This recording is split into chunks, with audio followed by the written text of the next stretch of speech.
Hello there, and welcome back. So happy you're here to my 21st episode. Getting to your peak. I just finished an amazing book by the name of Peak, coincidentally. And I want to share a few ideas that really stood out and that apply to the topics I often talk about on this podcast. So join me. The main concept that runs through this book revolves around deliberate practice. And before I dive a bit more into deliberate practice, I want to tell you that the authors have shared some great examples of people that have achieved incredible results in their life. And from a variety of backgrounds. There's sports, music, chess, math, spelling, and so on. And those are really good stories. You know, sometimes those leadership books, they just are story after story, and it's just kind of, just another interesting little story. No, but those stories in this book are really good, and I encourage you to read them. Of course, if you pick up a copy of the book, then you will read them, but they're definitely not the ones that you have heard before. So very entertaining, very interesting, and just memorable. So go for it if you have a chance. So over many years of research, the authors discovered, suspension, drum roll, that all the super talented and gifted people have one thing in common. And it's not their genetic predisposition, but their relentless pursuit of a goal through deliberate practice. They were not lucky or special in any way, but they developed extraordinary skills which all of us can develop as well. That's why I'm really excited about this book, because it really looked at everything from all angles, all the arguments that people usually bring forth. Oh, those are just special people, they're gifted in a certain way, they have talent, they were born with this.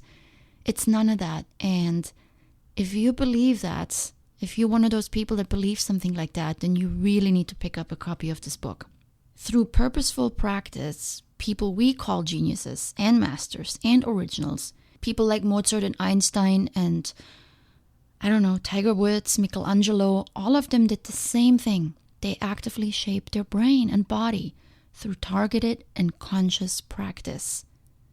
So, what stands out clearly after reading this book? Instead of bringing out the potential in someone, as we often say, which assumes that they are somehow born with it, we should rather say that we will develop their skills and their abilities. All of us have at some point in our lives pursued a goal, large or small. We set out to do something. Often we don't make a big deal about it. We don't shout it out to the world. We simply make a silent decision within ourselves to pursue a target that has gained importance to us.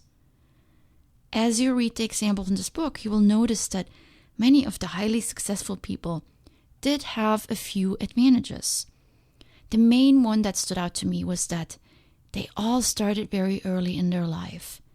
And often that was initiated and encouraged by their parents. So yes, that was a little bit of an advantage, but don't get discouraged with that.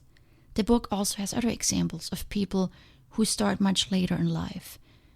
The point of Peak is not so much to get us to become Olympic champions, in which case you probably do need to start fairly early.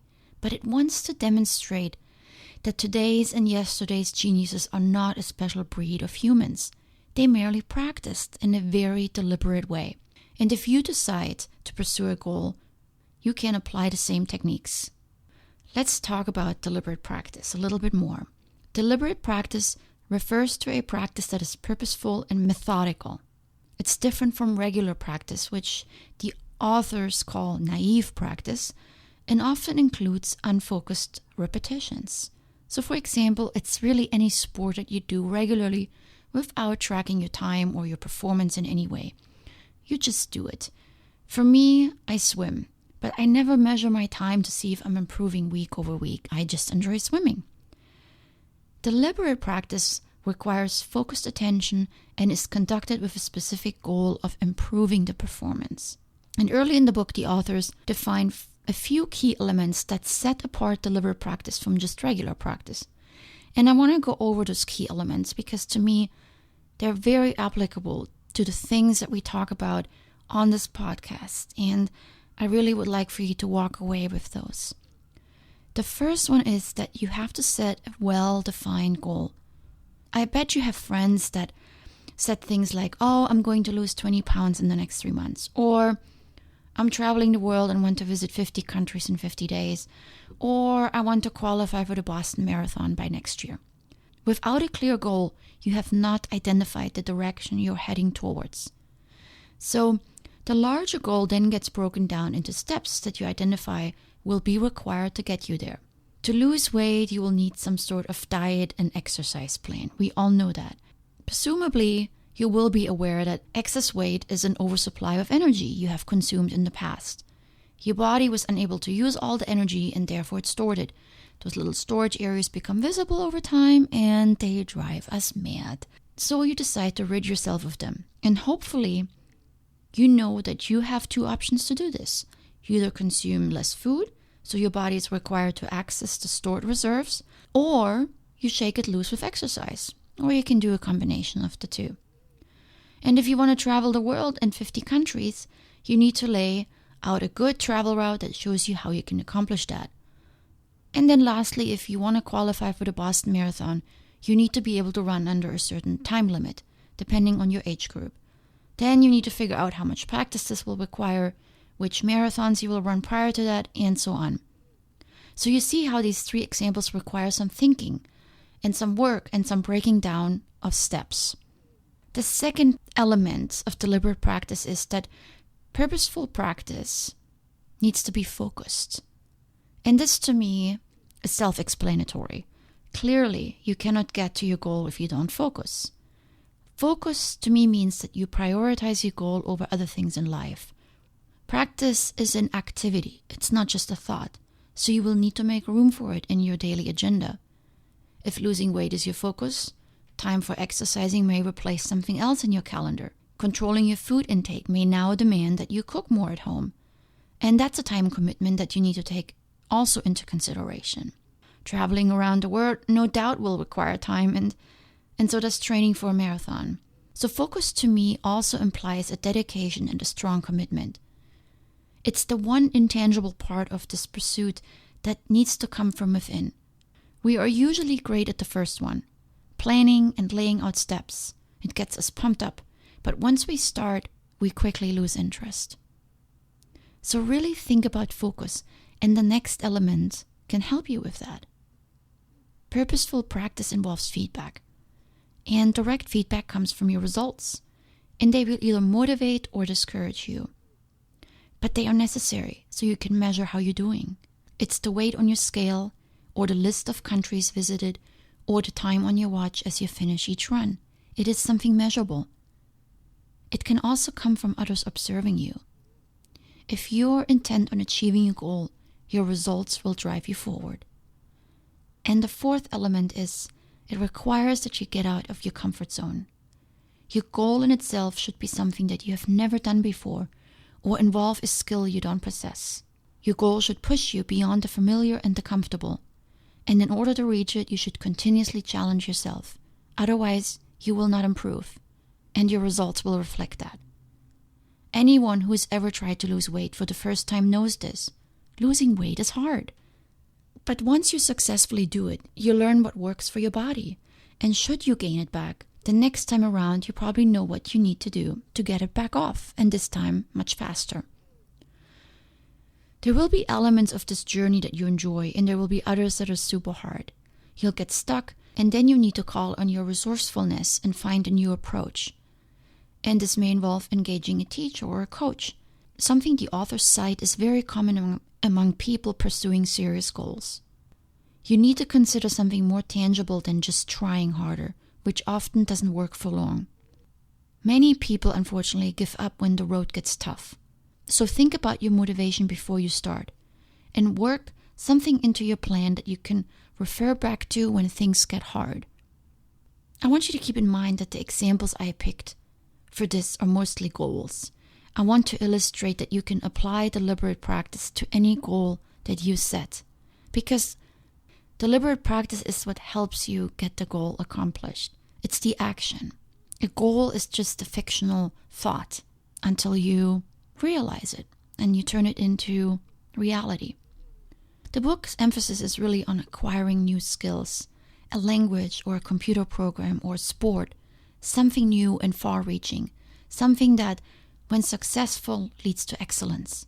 And the 4 elements of deliberate practice I just spoke about are your starting point.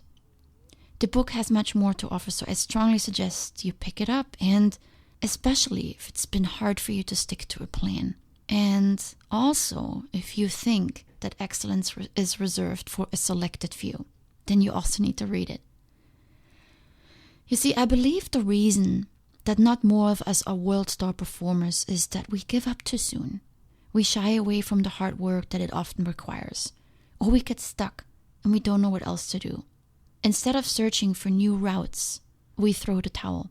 And very often, we content ourselves with good enough. We didn't lose 20 pounds, but only 10, and we settle with that. We didn't travel 50 countries, but 30 is okay too. We didn't make it to the Boston Marathon, but we ran half a marathon. We make it okay for ourselves in our mind. But I'm pretty sure somewhere deep inside we are left with the little knock from time to time. What if I had not given up? So I want to read you a quick paragraph from this book. We learn enough to get by in our day-to-day lives, but once we reach that point, we seldom push to go beyond good enough. We do very little that challenges our brains to develop new gray matter or white matter, or to rewire entire sections in the way that an aspiring London taxi driver or a violin student might. And, for the most part, that's okay.